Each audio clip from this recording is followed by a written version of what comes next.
السلام علیکم ورحمۃ اللہ وبرکاتہ۔ موزوں پر مسح کرنا۔ موزوں پر مسح کرنے کا طریقہ یہ ہے کہ آپ طہارت کی حالت میں ہوں۔ اگر غسل کی ضرورت ہو تو غسل کریں، اگر وضو کی ضرورت ہے تو وضو کریں اور اس میں پاؤں بھی دھوئیں۔ اس کے بعد آپ موزے پہن لیں۔ اب سوال یہ پیدا ہوتا ہے کہ یہ کون سے موزے ہوں گے؟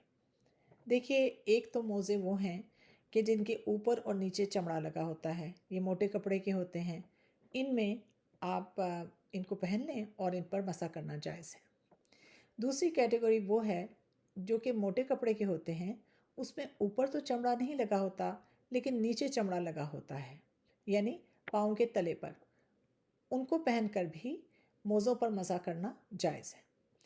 تیسری قسم کے موزوں وہ ہیں کہ جن میں کہیں چمڑا لگا نہیں ہوتا، اور سب سے بڑی غلط فہمی آج کے دور میں یہ ہے کہ کوئی بھی جرابیں پہن لیں تو ان پر ہم مسح کر سکتے ہیں۔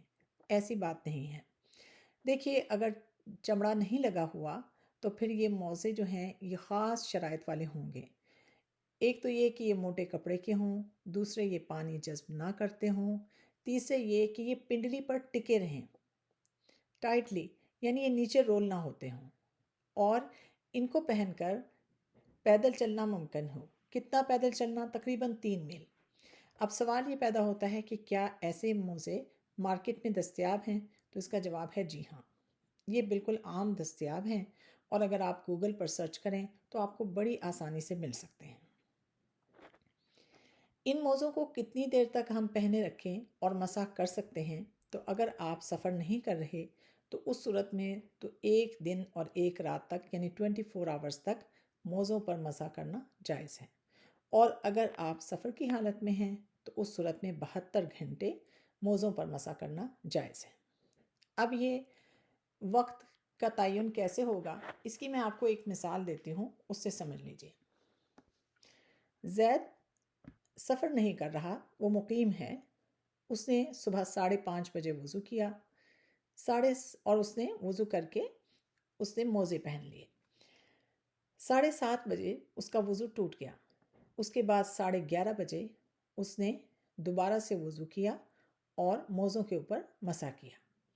اب سوال یہ پیدا ہوتا ہے کہ یہ جو 24 آورز کا ٹائم ہے، یعنی 24 گھنٹوں کا، وہ کب سے شروع ہوگا؟ صبح 5:30 بجے جب اس نے وضو مکمل کر کے اور موزے پہنے تھے، یا 7:30 بجے جب اس کا وضو ٹوٹ گیا تھا پہلی مرتبہ، اور یا پھر 11:30 بجے جب اس نے موزوں کے اوپر پہلی مرتبہ مسح کیا؟ تو اس کا جواب یہ ہے کہ 7:30 بجے جب موزے پہننے کے بعد اس کا اول مرتبہ وضو ٹوٹا، تو وہاں سے ہم 24 گھنٹے کا ٹائم طے کریں گے۔ اب ایک سوال یہ ہے کہ جس طرح وضو ٹوٹ جاتا ہے، کیا موزوں کے اوپر جو مسح کیا ہوتا ہے وہ بھی ٹوٹ جاتا ہے؟ تو اس کا جواب ہے یقیناً ایسی ہی بات ہے۔ جب 24 گھنٹے کا وقت گزر جائے جبکہ یہ شخص مقیم ہے، یا 72 گھنٹوں کا وقت گزر جائے جبکہ یہ شخص مسافر ہے، تو موزوں کے اوپر مسح ٹوٹ جائے گا۔ اگر اس کا وضو ہے بھی تو یہ اپنے موزوں کو اتار کر پاؤں کو دھوئے، اور یہ بھی ہو سکتا ہے کہ اس کے موزے پھٹ گئے ہوں، اور پھٹے ایسے ہوں کہ شگاف اتنا بڑا ہو کہ جتنا پاؤں کی 3 چھوٹی انگلیاں ہوتی ہیں۔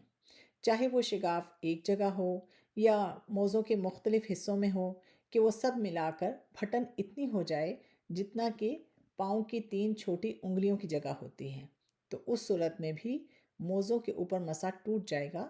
اب یہ موزوں کو اتارے اور یہ پاؤں کو دھوئے۔ اس کے ساتھ ساتھ اگر اس نے موزے پہنے ہوئے تھے اور پھر دن میں کسی وقت حالت جنابت میں آ گیا، تو اب موزوں کے اوپر مسح کرنا کافی نہیں ہوگا۔ جیسا کہ غسل کی حاجت ہے، اسی طرح پاؤں کو دھونے کی بھی حاجت ہے۔ یہاں ایک اور چیز واضح کر دوں کہ پگڑی، ٹوپی، برقع اور دستانے، ان پر مسح جائز نہیں ہے، البتہ بینڈیج، پلاسٹر یا پٹی وغیرہ ہو تو اس پر مسح کر سکتے ہیں۔ موزوں پر مسح کرنے کا طریقہ یہ ہے کہ آپ اپنے ہاتھوں کو تر کر لیں، پھر دائیں ہاتھ کی انگلیاں دائیں موزے کے اگلے حصے پر رکھیں اور بائیں ہاتھ کی انگلیاں بائیں موزے کے اگلے حصے پر رکھیں اور پھر دونوں ہاتھوں کی انگلیوں کو کھینچتے ہوئے ٹخنوں کے اوپر تک پنڈلی پر لے جائیں۔ اپنی انگلیوں کو کشادہ رکھیں۔